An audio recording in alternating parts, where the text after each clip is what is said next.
avec une autre atmosphère et la renaissance tout à fait insolite d'une ancienne école. Elle était fermée, c'était une école de filles, mais on a gardé toute la décoration pour la transformer en bistrot, en estaminet, comme on dit là-bas, à Finlampin. Jessica Jour et Sabrina Ben Saïd.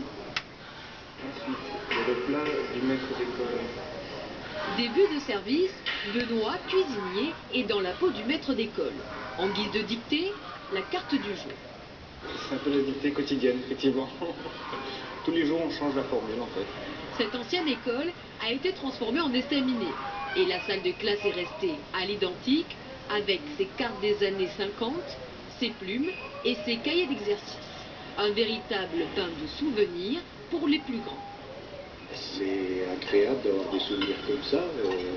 On aime bien les estaminets déjà, donc un estaminet sur base de l'école, c'est sympa. Hein. C'était les décors de notre salle de classe quand on avait 10 ans, 12 ans.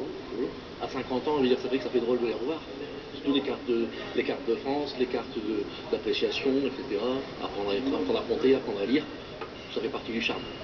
Sur la terrasse, installée dans l'ancienne cour de récréation, on a le choix entre une salade d'école ou le menu court-moyen pour les bons élèves comme pour les camps. Oh, moi je me vois plus dans la peau du maître d'école, je suis formatrice. Des plats traditionnels du Nord, surtout appréciés par les anciens élèves de cette école maternelle. Beaucoup de clients au début qui sont venus parce qu'ils étaient à l'école ici, donc ils sont contents de revoir les lieux, surtout qu'on n'a pas beaucoup touché le cadre, on a gardé le cachet de l'école existante. Et puis, il y en a certains qui nous mettent une note, pour l'instant on n'a pas à se plaindre, on a des bonnes notes, donc on est tout à content. Une fois le repas terminé, reste à remplir son set de table d'exercice si l'on souhaite repartir avec un bon point.